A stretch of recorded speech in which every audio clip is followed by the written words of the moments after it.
Friends, wish you happy new year. Welcome to Ravi Mamidi's kitchen. ఇవాళ మీకు చక్రాలు చూపించబోతున్నాను బియ్య పిండితో. ఇది చూసారా, ఇలా బేసిన్లో 1 కేజీ పిండి వేయించాను. ఇలా రైస్ ఫ్రోల్ ఇది. దీంట్లో ఇంగ్రీడియంట్స్ కావాల్సినవి నువ్వులు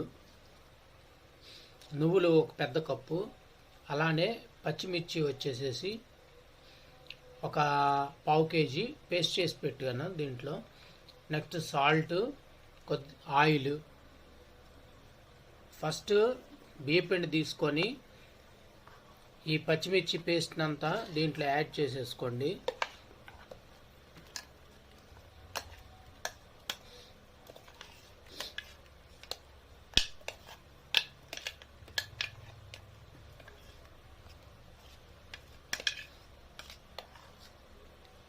నెక్స్ట్ నువ్వులు కూడా వేసేసుకోండి,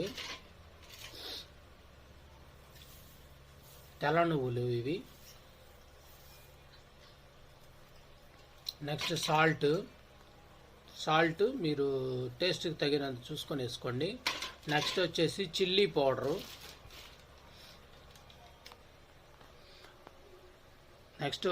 పౌడరు. దీన్ని రుచికి తగ్గట్టు మీరు, కారానికి తగ్గట్టు మీరు యాడ్ చేసుకోండి చూసుకొని. నెక్స్ట్ వచ్చేసి పెరుగు.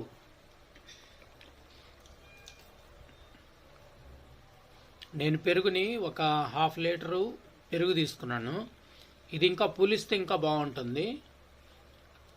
పులిసిన అంటే ఇంట్లో పేరబెట్టుకున్న పెరుగు అయితే ఇంకా సూపర్గా ఉంటుంది. కానీ నేను ప్యాకెట్ పెరుగు తెచ్చాను. దీన్ని ఇప్పుడు దీంతో పాటు మ్యాక్సిమం పెరుగుతోనే కలుపుతున్నాను. ఫ్రెండ్స్, నేను కొద్దిగా ఆయిల్ కూడా యాడ్ చేసుకున్నాను దీనికి. నెక్స్ట్ దీన్ని కన్సిస్టెన్సీ కొద్దిగా గట్టికి రావాలి. కొద్దిగా వాటర్ కలుపుకుంటూ, దీంట్లో పెరుగుతో కలుపుకుంటూ మొత్తం ఒక కన్సిస్టెంట్ రెడీ చేయాలి.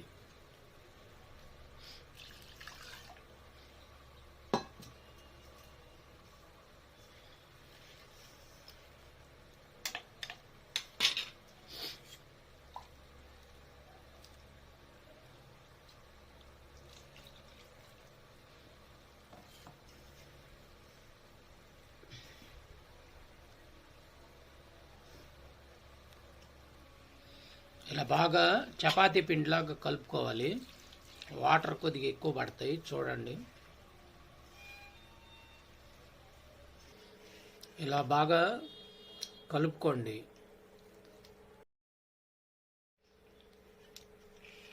ఫ్రెండ్స్, ఇలా బాగా కలుపుకోండి దీన్ని.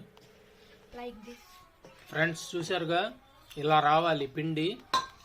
దీన్ని డీప్ ఫ్రై ప్యాన్ పెట్టి ఫుల్గా ఆయిల్ పోసి, మనకి చక్రాల గిద్దలు ఉంటాయి కదా, అవి కూడా చూపిస్తాను చూడండి. ఫ్రెండ్స్, ఇదిగోండి, ఇది ఓల్డ్ పద్ధతి. ఇది ఇలా గిద్దలు పెట్టుకొని దీంట్లో పిండేసి కింద డైస్ ఉంటాయి. ఆ డైస్ తీసుకొని మనం దాంట్లో పిండి పెట్టుకొని ఒత్తుకుంటాం. ఇవి ఇప్పుడు వచ్చేసి లేటెస్ట్ డై, ఈ టెక్నాలజీ. ఇలా ప్రెస్ చేస్తే వచ్చింది. దీనికి చూసారా కింద ఎన్ని ఉన్నాయో వెరైటీస్, దాదాపు 15 ఉంటాయి వెరైటీస్. అవన్నీ మనకు కావాల్సిన వాటిని చూసుకొని ఎంచుకొని వేసుకోవచ్చు మన ఇష్టం వచ్చినట్టు. కాకపోతే కొన్నిటికి మాత్రం వాటర్ ఎక్కువ కలుపుకోవాల్సిన అవసరం ఉంటుంది. ఎందుకంటే సన్న డైస్ ఉంటాయి కదా, వాటిలోంచి తొందరగా దిగదు. పెద్ద వాటికైతే తొందరగా దిగుతుంది. కాబట్టి వాటర్ కన్సిస్టెన్సీ మాత్రం చూసుకొని చేసుకోండి. ఫ్రెండ్స్, ఇలా పిండి తీసుకొని ఇందాక మనం చూసిన గన్ ఉంది కదా, ఆ గన్లో అలా పెట్టుకోండి.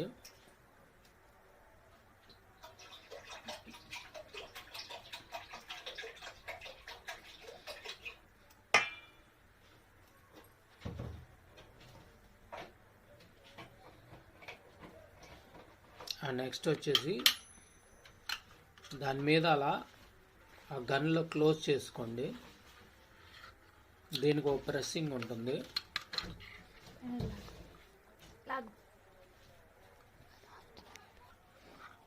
ఆ లివర్ని అలా ఫిక్స్ చేయండి. నూనె మీడియం హీట్లో అయిన తర్వాత అప్పుడు దాంట్లో వేసుకోండి ఫ్రెండ్స్. ఇలా ప్యాన్ పెట్టి ఫుల్గా ఆయిల్ పోసుకున్నాను. తొందరగా కావాలని 2 ప్యాన్లు పెట్టుకున్నాను. ఇప్పుడు దీంట్లో ఆయిల్ మగ్గిన తర్వాత కొద్దిగా పిండి వేసి చూడండి లైట్గా.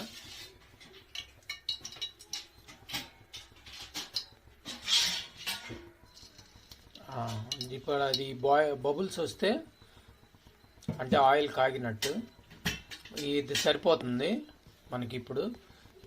ఇప్పుడు వేస్తాను చూడండి.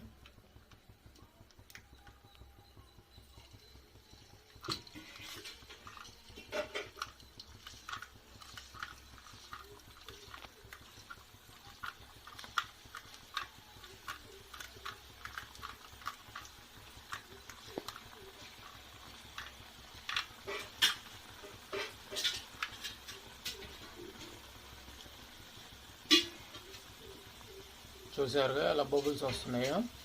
దీన్ని బబుల్స్ ఆగిపోయేదాకా అంటే రెడ్డిష్ వచ్చేదాకా ఉంచండి. ఉంచిన తర్వాత తీసుకోండి. చూసారుగా ఫ్రెండ్స్, బబుల్స్ ఆగిపోయినాయి అంటే ఇది బాగా వేగినట్టు. ఇప్పుడు దీన్ని మనం తీసుకొని హ్యాపీగా తిని ఎంజాయ్ చేయొచ్చు. పుల్లగా క్రిస్పీగా చక్రాలు మంచి చలికాలం వేడివేడిగా తిన్నాం. Thanks for watching Ravi Mamad's Kitchen.